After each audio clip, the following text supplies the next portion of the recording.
Well, thank you for having me, Clara. And yes, it's been an incredible journey of me writing this book, having the journey first off, then writing the book, and being on the other side here. And for those who don't know, I launched my book about a month and a two and no 3 months ago, back in January, to my friends and family. And so I've been having all of these great conversations. This is my first fireside chat. So it's going to be a little bit more like loose and open, but just wanted to share a couple things, how to get a hold of me. It's not going to be, I'm not going to bore you with all these slides. I just have some things to pepper in here. And I really just want us to be a place for us to have a dialogue about my journey, but also your experiences and the questions you have, based on the work that we've done in the book. I've done in the book. So introduction to me, many of you, probably if you've joined this, you might know me tangentially. I'm Amy J. Wilson. You can reach me in all the socials, at Real Amy J. Wilson. There's a story behind that. Ask me next time I see you, why it's called The Real Amy J. Wilson. I'm an innovator, an ecosystem builder, a storyteller, social impacts leader, and a strategist. So let me actually just get started instead of sharing my screen now. Clara, I thought this could be just like a back and forth between you and me. Yeah. So how about you have some questions, I think, for me. Let me see if I can. Yeah, I would love to kick it off. You know, this is meant to be a fireside chat. I should actually add a fire to my background. You know, first off, Amy, why don't you tell us a bit about your journey and your background? How did you end up in civic tech? And then I think we can dive into, you know, the wonders of your book from there, because I think a lot of this book comes from you, your journey, and how you ended up in civic tech and things that happened there. So yeah, absolutely. So I actually started my career in strategic communications, and then later moved into, of all things, construction, innovation, and then tech and entrepreneurship. So there's also been a smattering of like storytelling and documentary filmmaking in there. So I've then, but now I think of myself as like a public entrepreneur. So how I got into civic tech is I worked for about 12 years outside of the government as a management consultant and a project lead. And I wanted to test this theory that I had where I could make more change happen inside the government than outside it. And it went really well. So that's what happened with me. That's how I got into civic tech. And I, you know, people called and recruited me into when I was it was during the end of the Obama administration. And I, of course, was like, yes, I will sign up and I will help in any way that I can. No, that is absolutely wonderful. And I just remember when we were fresh-eyed in government together. So I cannot believe it's already been 5 years. What an incredible 5 years that has been. So would love to kind of hear on what exactly you worked on when you were a PIP. I know the story, but I know others here may not. I know you worked on such incredible things that still have a legacy to this day. So do you mind giving us a quick overview there? Yeah, for sure. Thank you. So I served from 2015 to 2018 between presidents 44 and 45. And so the things that I worked on when I started the PIF program in the end of 2015 was the end of the administration. And there was this program called 10X that will now called 10X in GSA, the General Services Administration. And the first project that I had was to give me $1.5 million investment from GSA. And our job was to redefine procurement. And that's how you and I met, Clara. Remember way back when, and all those trials and tribulations. Recently, I think I posted a picture of us being in the front of the FBI together. And that project took us to create an accelerator around helping to redefine procurement, and to kind of crawl, walk, run, and help people who are public servants to rethink how procurement could be done. So lots of lessons learned from that experience. But it was also the end of the Obama administration. So we started researching how we can take all of this great knowledge that was done and those great work that was done in the administration and kind of transfer it to many other places in the government. So I started doing a lot of research with the Office of OSTP, Office of Science and Technology Policy, and the Executive Office of the President around research on what does innovation and change mean in government. And then 2 weeks before the 2016 election, I stepped into this new role to take this research. And I think all in all, we had about 600 pages of research, 15 different reports, and it was all like we were just running up until the end of the inauguration. And 2 weeks before the election, I take on this new role to take this work and scale it. But as we know from the story, everything changed really overnight. But I decided to stay to keep continuity and to see this mission out. And so what I ended up doing is taking on this research and getting a whole bunch of people across government, 200 volunteers. By the time I leave in 2018, I worked with, and we created and co-created a shared language and principles called innovation.gov. And it was like a toolkit and principles there.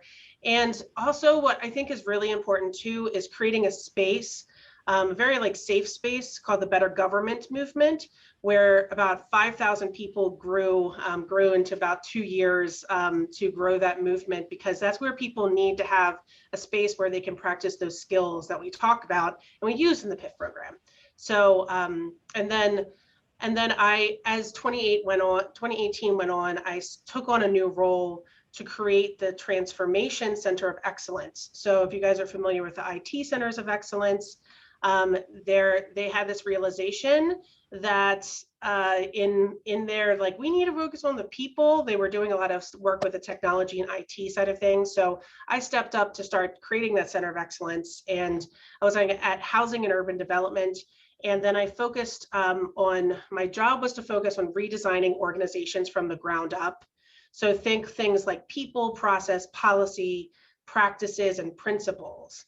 And so I got closer to the White House and the politics that were there. And so there was a lot of mismatch of values, and this led me to write my book. But mismatch of values, I can go into more detail later if you'd like, but like I essentially fired from my job. In the same week, innovation.gov is taken down. And I also am told that I can't convene the Better Government Movement again. So in the end of 2018, at the end of the 3 years, I decided to take a sabbatical and heal. And that's what birthed this book. So. No, what a story. That sounds like, quite the ride. And, obviously what I think one of the challenges in working in civic tech is these variables about officials coming in and going, and you never know where people will stand. I think the upside is people definitely all care about making change in technology, but there might be slightly different ways of approaches that certain administrations may have over others. So I know you answered like how somewhat there, why did you write this book? But can you expand a little bit into that from that story? I know the reason why, but would love to kind of hear from you what drew you in there. Yeah, so why did I write this book? I would say there's multiple different things. After that happened to me, I was really vulnerable and really beat down. So I found that like my value in that work was so wrapped up in the work that I did. And I really needed to get space and process what happened with me. And I think the best way to do this, almost like journaling kind of helps you get stuff out of your mind. Like, I think in so many different ways, this book allowed me, was like almost like a journal for me, but at the same time being like, stuff is not changing, and being frustrated by the process and frustrated by the experience. So this really gave me the space, and it helped me figure out how we can do this better next time and what I learned from the process. And that's really, really what I wanted to put in the book. I wanted to create a book for people to like learn from the mistakes or the things that happened to me. It's sometimes there's things outside of your control that you can't control. And so I wanted to write that. And also on the second side of things, it's why it's called Empathy for Change, is that I'm stepping into my own power. I'm a empath, so I feel things very deeply. I'm also a highly sensitive person, so my senses are heightened more than the average bear. And then empathy is my biggest strength. And I've always felt that these skills were not really appreciated in the worlds that I've been in, like management consulting, construction, in places like this new White House. So I really wanted to show that those can be celebrated and how central they really are to creating the world that we want to create, and that it's not something to be ashamed of. So that's really how I got into that place. And then I started thinking in a bigger way that the heart of innovation is really empathy, and we really want to create a positive change. And often we think about empathy, the simplest way I can say this, and Brene Brown talks about this, is that empathy is feeling with someone and not for them. So we cannot truly understand other people's experiences, but we can be open to it and celebrating it. So anyway, I just thought in a bigger way in civic tech and civic design, why are we designing spaces for people and not with them? Because the systems that we're in is like antiquated, and there's a lot of things that need to change. And you're seeing that break apart in the pandemic that's happening right now. So there's just a couple of thoughts I have from that. No, that's so wonderful. And I will say, like, what beyond just, what happened in civic tech, I know you were dealing with some personal challenges too at the time. And so I think that's something that everyone can resonate with the pandemic, with, family members, with unexpected health conditions.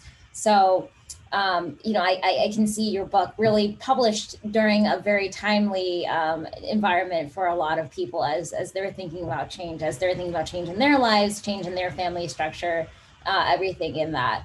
So One PIF actually called your book the Culture Change Handbook. Do you want to expand on that?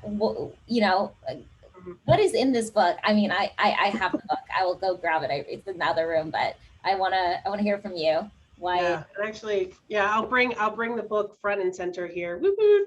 Here, I've got 100 of them here. So if you're in DC or even anywhere else, I'd be happy to have you, give you a signed copy, or have me stop by and give you a signed copy. But so I'm in the idea of the Culture Change Handbook. And so what makes it that, well, the person who said that was actually a newer PIF, Alex Glade, and she has like read my book, and she's like, it's incredible. She says she has all of these books like from like John Cotter and all these famous people, usually men, by the way, who are saying these things, and she's like, Amy, this is the book that like it just like rocked her world, and she's doing culture change at NGA, National Geospatial Agency. So, well, when I think about it, so it really struck me, and she's still like one of my biggest fans, which I think is incredible. Like I just met her and we're becoming close friends. But I have been trying to redefine culture and experimenting in my entire career. And so I started thinking about this and, what Alex been saying, and I haven't really seen a book about culture change that has spoken to me and where we are in the world right now. So I decided to write it instead. And as I was doing this research, I found that these ideas of change management efforts are failing. 70%, even like McKinsey, who created change management, like are saying that we're failing.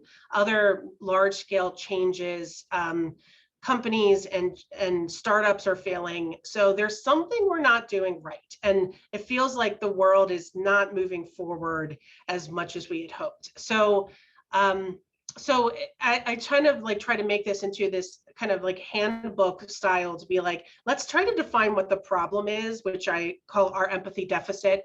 And then it provides tools and theory in the next part of like, how do you break through systems? How do you talk about power? And then how do you put empathy into action is the third part. And I have so many different stories, I have different case studies, et cetera. And it's about redefining the way we look at innovation and changing culture and changing the world in a bigger way. No, that's incredible. I totally agree with you. I think, the biggest thing that you can do as a civic technologist, I think for anyone here that has worked in civic tech is that culture change, right? There's so much that you can do in the short term with technology, but without culture change, you're really stuck with different people trying the same experiment and failing because it's not adopted by everyone else culturally. So I cannot agree with that more. So what are you doing with this book? I have it here, but what are you doing with it in your life? Would love to hear more. You have 100 copies. You're signing a lot of books clearly, but wanted to hear more there. So yeah, and I'm going to be having a in-person, now that many of us are getting vaccinated. I'm going to have an in-person thing in a like a picnic or something in the park with people, so I can see my people again, which I haven't seen, and I'd love to give you all a hug because I miss that. So what am I doing now in my book and in life? I'm really looking to evolve the civic tech community and to have more of a human focus. And one of the pathways I'm doing that is I'm on the content committee right now for the Code for America Summit. So if you haven't gotten your tickets, it's next week. And I've been helping to curate that content for the Code for America Summit. And I'm so excited about the theme. And the theme is called Designing an Equitable Government Together. And in my book, I profile organizations and people who are leading with equity at the center of their work, and empathy is at the heart of that as well, and things like humility and giving people a sense of dignity. So all of these things are like intertwined throughout the work that we do. So I'm going to be doing the closing night. I recorded the closing night ceremony last week, and I'm so excited. One of my idols is in there, and a couple other exciting things that are going to be announced for the Code for America Summit. But if you are coming to the summit next Thursday, put this in your calendars. Next Thursday from 2 to 3 p.m. Pacific time, 5 p.m. Eastern time, I'm doing an encore presentation on designing for, to, with, to, by. And it's how a movement is shaping equity across the social sector. So this encore presentation. I did it on Clubhouse as like an experiment with the Code for America folks. It was such a lively and like meaty conversation. They're like, we're going to create space for this in the summit. So bringing some new people in to lift the voices of people who are really living social justice ideals in the work in the public sector. So, and I'm also excited, there's 2 PIFs who are going to be presenting, I think Mara Newell and Pierre Zarazoga. So 2 female other PIFs are going to be presenting at the summit. So join in and listen and hear and try to think in a bigger way. The whole idea for us is to think about how do we tackle this this idea of equity together. So beyond next week, I'm continuing my book tour. I'm building awareness of empathy deficit and where we should be going from here. I do keynotes, I do trainings, and I'm starting to work with clients in consulting and coaching. Some incredible people like the Office of ODNI, which is Office of the Director of National Intelligence. So as the next year progresses, I'd love to join an organization that allows me to take these ideas of empathy and equity and really apply it in the work that I do, and to make a world a better place, and have bigger impact, systemic impact. And I've also created a Empathy for Change collaborative because I believe in open and participatory work, and I wanted to bring other people into the fray. So I'm really excited. There's some things like co-creating projects and products, like discussion and action guide for the book. And on one side of the spectrum, I'm also creating and have a client that wants to buy, supported by PIF community, by the way, who wants to create immersive dinner experiences around storytelling. And how do you ingrate in that? So lots of cool stuff happening in this work, and I'm really passionate about it, as you can tell. But I'm bringing more people into it and seeing where we can, and seeing that there's so many other people doing empathy as well. And so I love this community building that I'm doing. No, that's wonderful. And I know community has been something so important to you everywhere you've been. It's just such a core part of your DNA. But I think it's also such a core part of what draws people to civic tech is people wanting to bring people together through technology, through connecting with gaps in local or federal government. So that sounds incredible. I definitely am curious, and I'm going to kind of dig into parts of your book that you touch upon. Who are the most challenging people that exist to build empathy with? So I know the audience today is probably quite curious about, diving deep into what you end up discussing inside your book. So yeah, and this was actually one of the questions that when I posted this, I was like, give me your questions. I'll answer them at the Fireside chat. So one of my people I feature, her name is Mari Nakano. She's incredible. She is the director of the Service Design Studio in New York City, and she is trying to create. She is like one of the people in the forefront thinking, how do we create bring people in to design with each other, and it's economic development that they're working in the mayor's office there, and just like her entire team, just empathy is at the heart of that. So I just want to acknowledge her for bringing a couple of these questions to mind. So number one, these are interesting questions because these are not questions that I thought she would ask, because most of them have to do with just like general empathy, and I thought you would be asking me questions about civic tech, but nonetheless, I think the most challenging people to build empathy with are narcissists and people who do not see our shared humanity and lack of this idea of humility. So at the beginning of my book, right in the beginning, I'm like, we are on a path in this country of narcissism. And this is the research that shows that. And if we have an opportunity right now to either go down the path of narcissism deeper or to go down the path of empathy. And we're also showing that empathy is on the decline. So we have to make a conscious decision and bring power within ourselves to start thinking about, how can I be part of that change that I want to see in the world? And for people who tend to be narcissists, don't always mostly think of themselves in relation to things, and don't really have the humility to feel like, everybody is, I'm not better than somebody else. So if you always think that you're better than me, then I don't see how you can see me fully. And that's what empathy is feeling with somebody, and somebody who isn't tapping into their emotions for whatever reason. There may be a million different reasons. In order for you to have empathy with people, you need to be able to acknowledge and be aware of your emotions, and be in concert with other people. So I wanted to bring in a quote actually about this from somebody I interviewed in the book, because I think it talks about this beautifully, is that you don't have to agree with somebody to have empathy for them.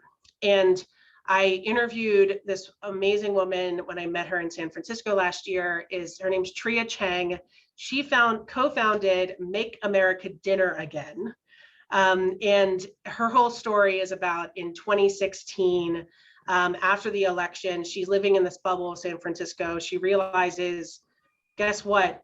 I don't know a single Trump supporter, and I want to be able to understand why are we in this space right now. So we had some wonderful conversations, in San Francisco and after. And she said this amazing thing that I think is one of the highlights of my book. And she said, empathy doesn't mean that I agree with that person. It doesn't mean that it invalidates the way you feel because you feel empathy for someone. I have no patience for white supremacy. I don't agree with it at all. But if there was someone with those views and they had a great pain or struggle in their life, I can still have empathy for that particular pain. So it's separating the pain and like that humanity that you have away from the white supremacy, the beliefs that they have. So it's separating the beliefs and that shared humanity. So might have been a long explanation, but that's my take on it. No, that's wonderful. So I have a couple more questions I can run through with you, Amy. I also wanted to see kind of questions from the audience. I know there's a lot of familiar faces I'm seeing here, so we could either Yeah. go with audience or we can keep going down questions. Amy, how are you feeling? Yeah. Well, I actually have one question that I think you had skipped over a little bit earlier that I think might be helpful, especially given that I'm looking at the list and there's a number of PIFs that are here that are having this conversation. And I wanted to share like 4 aha moments from my PIF experience that I write about in my book. So I think that might provide some lovely chat and questions for people. So the first one, so the four aha moments, the 4 things that I definitely talk about, and I'm like a big fan of, I guess, talking about in a bigger way, is number 1, culture change happens because of a movement and not a mandate. So it's, but also when you're in a organization like, you know, an agency, you need to have a sponsor or advocate that will give you power and influence. Number 2, these are going to be fast. And then number 2, tech is almost always not the solution.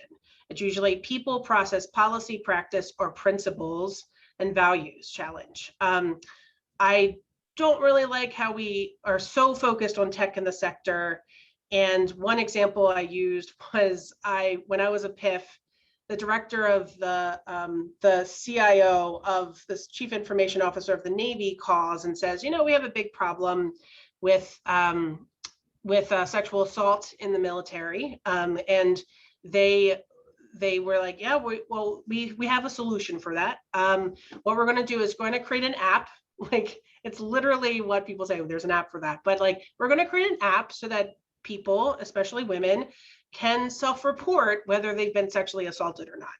And I immediately was like, this is wild. This is wild. And I was like, I think you might need to stay in the problem space a little bit more, because, you know, this person most likely has not experienced that experience. And so that's an example of like a people problem that tech might not even be a solution to that.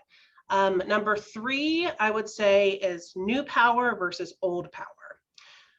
So there is a new power that's emerging, and it's a bit based on this book by Howard from Timms, and can't remember the second person who wrote it, but he I was recommended the book when I was doing a keynote at NIH. That blew my mind, because what it is talking about is that you have old power, which is power is currency, it's held by a few. It's like this idea of like, you know, being a cog in the wheel, and it's like flowing from the top down. It's leader driven, there's commands that happen. That's very much what it was like when I was working in the Trump administration, where I was in a meeting right before I got let go, where they say, you work for me and you work for this president, and you're thinking about everything wrong. You need to think about what we're doing, and rather than what, so, you know, so labeling me as like somebody who's off on the side, not doing what they're doing. So get into line, do what I say. And then new power, which is what I realized I was doing, is this idea of like power is a current. You can give power to different people as you need to. Many people hold power and shift power. You're sharing with each other. It's peer driven, it's open, it's participatory. And what's happening in the work that we do is there's clashes between old power and new power. And in order for us to get to that kind of new power dynamic that we're looking for, I think we need to be able to, you know, create strategies to overcome, and to not to have everybody die out, because that's never the strategy, but trying to think about like, how can we develop new ways of tackling these challenges. And the last one, I said it was this week, going to be quick, but here we go. People do not want you to succeed, and will resort to Machiavellian ways to make sure that you don't exist. this has been a downfall in many different ways. This idea of Machiavellian ways to make sure I don't exist is exact words that were told to me in an innovation council meeting, because they are threatened by the work that we do. And so the whole idea behind this is keep an eye out for them, trust your gut, keep working in open and transparent ways, and try to get somebody who will speak up for you. So many of us know Josh, the head of the PIF program. He has spoken up. So when I was at PIF, he has been such a great proponent for me and a sponsor for me. And then also Kelly Olson, who also left around the same time I left, was such a incredible leader, and I'm just like so indebted to those people. So I think it's so important to have those people to make sure that they speak for you when you're not in the room. So those are the 4 things. Then I guess, Clara, we can open it up to other questions, but I was like, let's go out with a bang to the questions. No, I thought those are great takeaways. I mean, I'm already thinking like this should be a blog post of, your takeaways for the PIF Foundation blog. We could recycle some of this interview for additional content. So we would love to be able to feature you and go from there. So with that, I did want to kind of open up to other questions. I have a few from my sleeve. So, but first I'll let others jump in because I have been taking up, all the questions here. So if folks have questions, feel free to either unmute yourself directly or you can type it into the chat if you're shy. So anyone want to jump in? I see so many amazing familiar faces here. So Jason, you seem like you might have a question. You're smiling. Any question? Yeah, I was thinking a lot about what you were saying about, people, policies, process. You had a couple principles. I have a similar sentiment in my current environment, which is not civic tech, it's, big tech. So even more, it has a different kind of entrenchment. But similarly, where product and technology is the solution to everything. And so I've been thinking about this idea of like, what does it mean to start a movement? Not, I would love a mandate, but a movement takes longer, which is annoying. And of course, there are always people who are already kind of going, and like, how do you essentially kind of amplify them, or what are your thoughts on? I'll sort of add to the color here. It's like, it's around how do we make people more productive, more informed, and kind of, again, it doesn't really matter what it is, right? But it's like the technology sort of is the thing we can control, so let's make more of it and make that awesome, and then everything else will naturally fall into place. Like, how do you actually get people to start seeing it a different way? So I would say 2 things. Jason, I need to put you in contact with this course that I took in Stanford course that is for tech professionals called Public Policy, Technological Change, Ethics, Public Policy, and Technological Change. It is an awesome class. It is I was lucky to have gone in the first iteration of it. And it is for people who are in tech companies to think about the ethical implications of the work that we do. And that shaped a lot of the book. I actually rewrote this book, portions of this book because of that. And my last chapter on the pandemic and how that has affected our empathy and change. I have, in our last class, we wrote down, this is what we can do to be the change we wish to see in the world. And like my book ends with a message of hope. So you should read that last chapter that's out there, because it does provide, as in our companies, here's what we can do. As a citizen, this is what we can do. As as within our groups and our organizations, these are things we can do. So that's specifically in there. So you'll have to buy the book to get it. And I'm happy to share it too, Jason. We're good friends. Oh, of course. Thank you for that question. But so when I think about that, also in a bigger way, so those are 2 like real, like actionable things that would be good. I think one thing that comes to mind when you were saying that is what Todd Park would always say: grow so big that you can't be denied, something to that effect, right? Because when you're building movements of change, like one or two people might not make a change, but if you start talking to other people and realizing, and that's one of these, this is one of the topics that I talk about in the book, in that section I just talked about, is like, if you start banding together and start realizing that other people have the same ethical questions about what you're doing and how the organization is, you can start building a movement around it, and that will, force leadership to kind of make a change happen over time. So, sound good? Happy to talk more about it offline too, Jason. Yeah, and I was going to say, Amy, you're sharing such great resources. Definitely, we can send an email follow up with all these goodies inside for those that would like to see that. So, yeah. And anyone else want to jump in? I saw that Henry had some great questions. Henry, do you want to just jump in directly to ask them, or would you like me to read it out loud?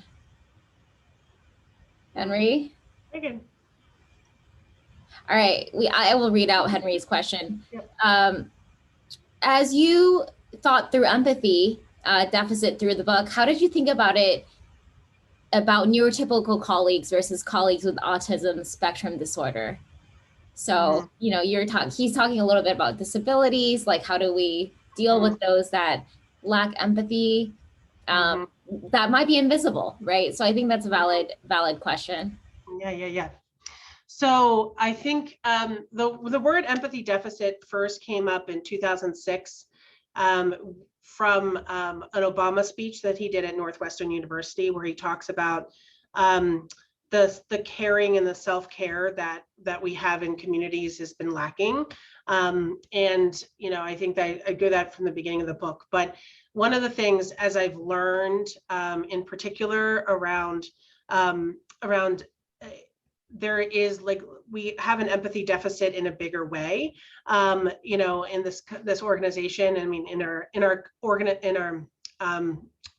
the US in particular, but this idea of a deficit, and there are certainly neurological people who don't have the capacity to have that empathy that's there. And so I'm actually bringing in an expert and other experts to talk about neurodiversity and how do we hold the space for people to have these dialogues around neurodiversity. I don't touch specifically upon that. That was part of in what we were having in the research. And so there are people who are incapable of feeling empathy, but for the most part, a lot of the research shows, I have a whole chapter on nature versus nurture and empathy, and I go into the neuroscience about it. Many of us are capable of feeling it, and it's something that we just haven't been cultivating, and it's a skill and also a choice in many different ways. But in these instances, it's not really a choice, right? So trying to build in some space, and if we build that muscle of empathy, we can have empathy and space for people who don't have the capacity to build it. So that's what I'd say. Great. Nancy, I know that you have some questions. Do you want to jump in and ask them directly? I don't know if you feel, oh, you're saying you don't want to mute. Okay. Earlier, you mentioned how tech is not always the answer. How do you identify when technology is helpful, detrimental to a product? So that's a great question, Nancy. And Nancy, I don't think I've met you. Are you a new PIF? You can message that. You can. So Nancy, yes. How do you identify when technology is helpful or detrimental to a product? I think the answer is it depends. If it sounds like, I would just assume every problem that you're given is not a tech problem. A tech might not solve this problem. And I'll give an example. I ended up last year, while I was also writing this book, I was in San Francisco in the Aspen Tech Policy Fellowship. And when I was there, I was doing this work, incubating this project called People Powered Policy.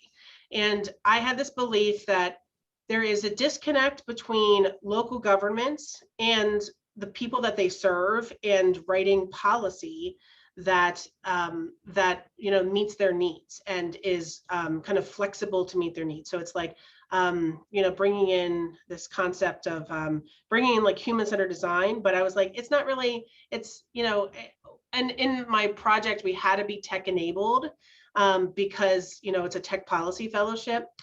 But I realized that I ended up spending it on two sides of the spectrum. I interviewed about 75 people in the span of like 6 weeks, and I saw all these different aspects of this problem that we're seeing. And what happened is that we realized that there's the digital engagement. It's a digital engagement challenge, and it's using tech. It's not a tech solution, right?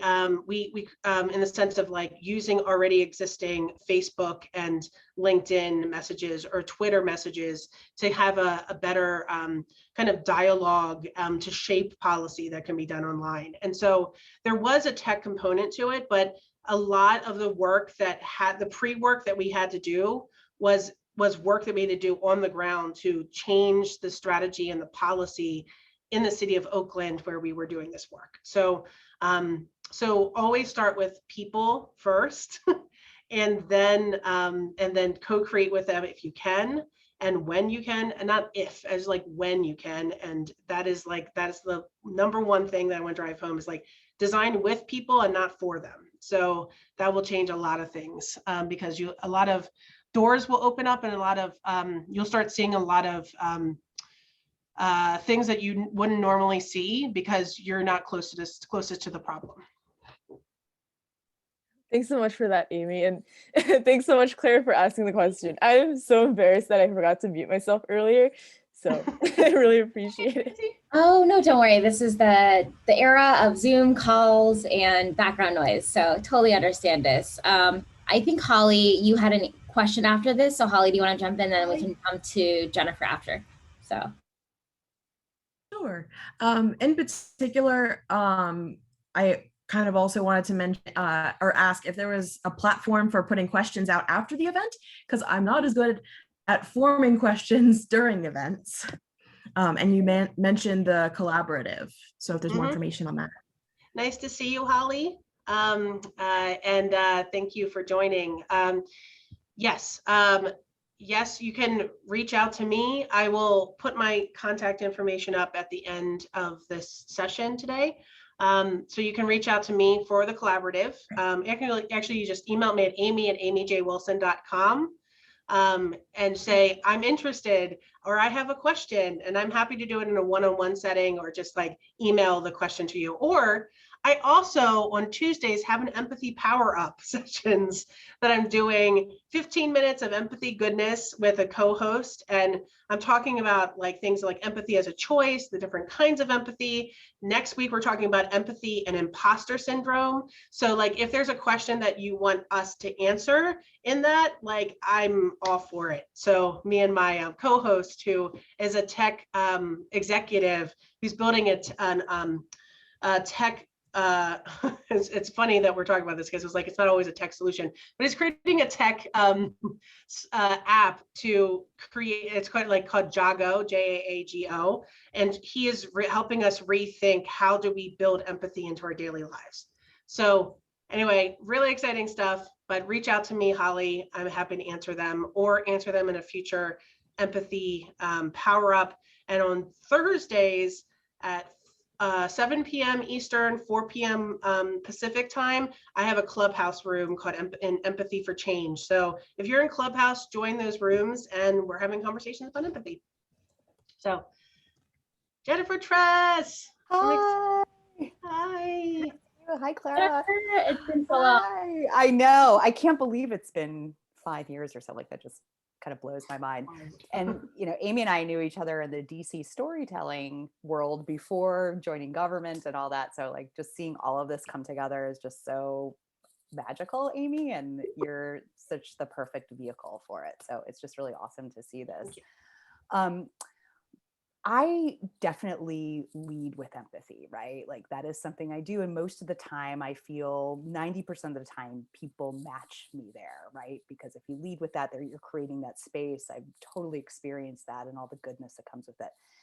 And yet, some of the time, usually with narcissists or other kind of challenging, personalities like that, I find that there are limits to it, right? And in those spaces, especially one-on-one or maybe in a small group setting where that person is really dominating the conversation, I find that I, want to just remove empathy from the space and just kind of metaphorically slap them across the face, right?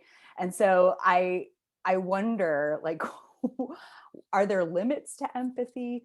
What do you do in those sorts of moments where you can still like align with your values toward that? Mm-hmm. Oh yeah, that's such a good question. And I keep thinking about like, what if I was just so shocked, like when I was in that room when he was like, you work for me and you work for this president and like, you're thinking about everything wrong. I wish that I had like a way for me to be like, at the time I was just like so shocked and I wanted to have like a quip to go back with it. So I think in those instances when you're like, this person does not have empathy. So I think this is something that I'm bringing up from like this program that I talk about in my book called Adult Children of Alcoholics, right?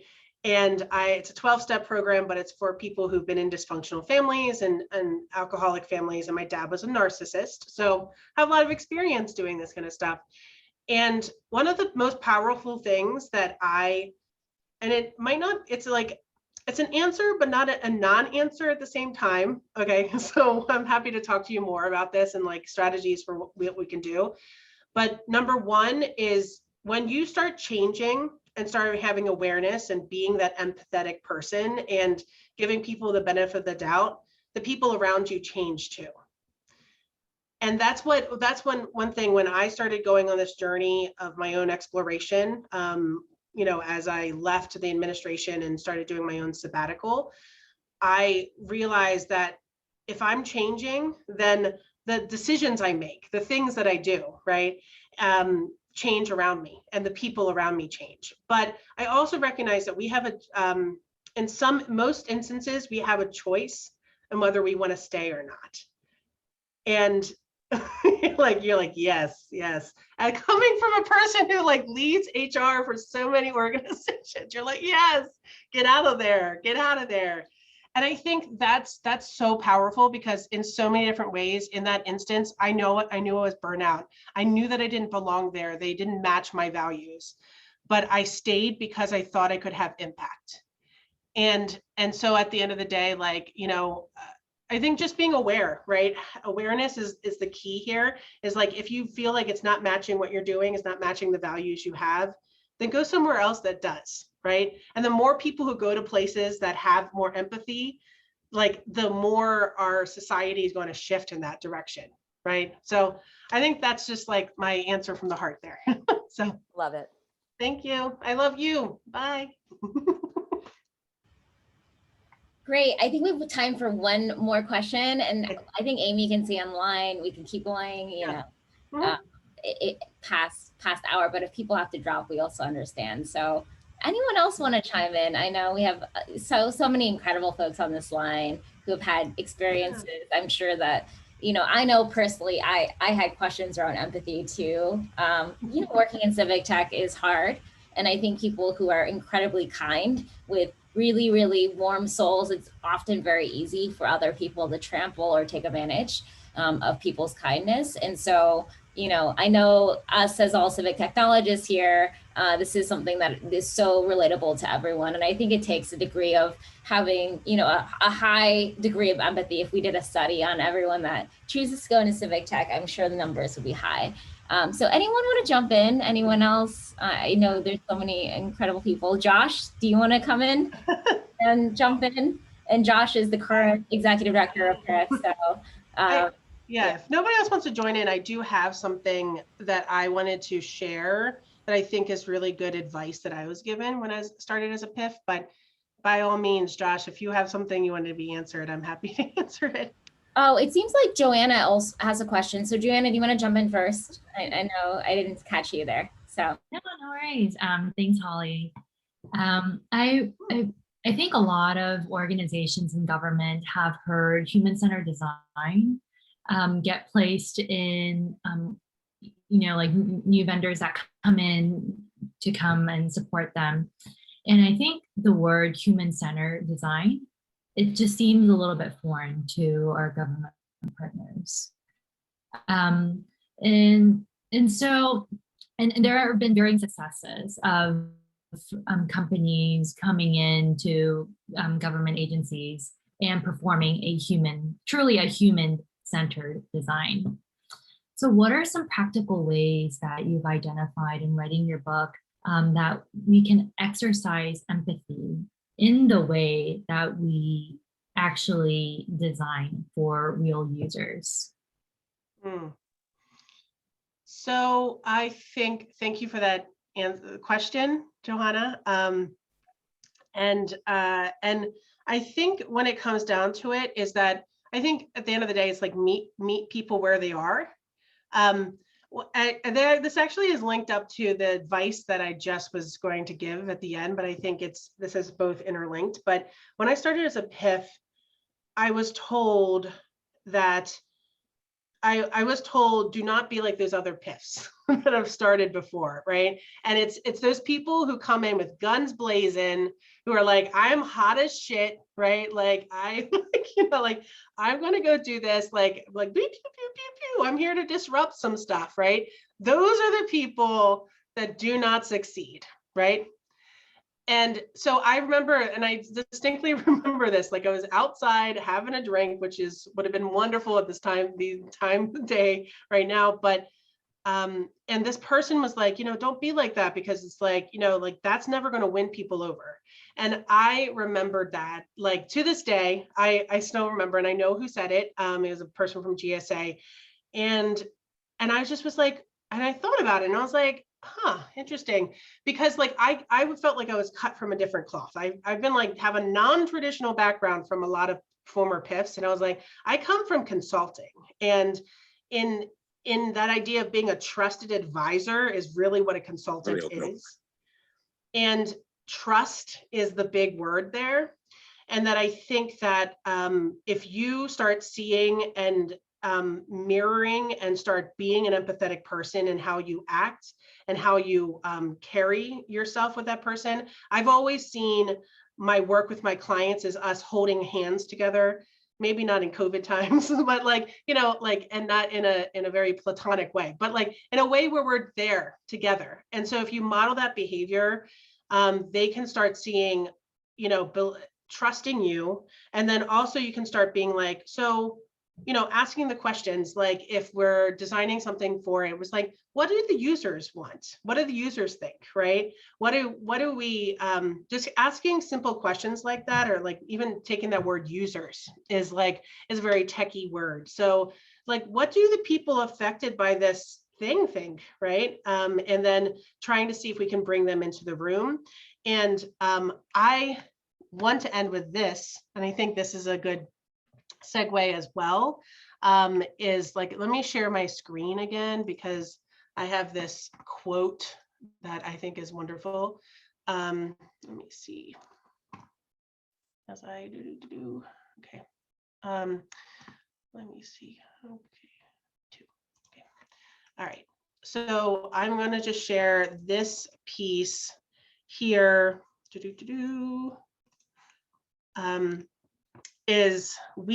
There's this amazing quote, I think, when we think in a bigger way with folks, is this quote that really takes us home here, is that when we talk to people, is that we have to go, when we bring people into the conversation, we have to go beyond empathy.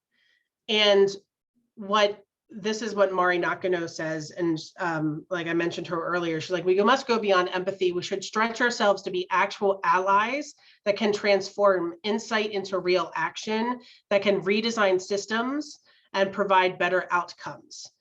And after all, we're not here to just let people know we're listening. That does very little on its own. When we as designers are here for is to show and make real change that can be seen and felt by our residents and measured by our skeptics. And that's so powerful because I see that in our clients too, as being like, you know, at the end of the day, like, I think we all want things to work better.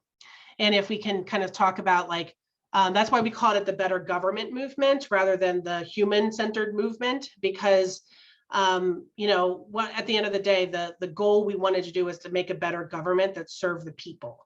So if we can get back to the mindset of people and where we're going to win every time. So almost every time.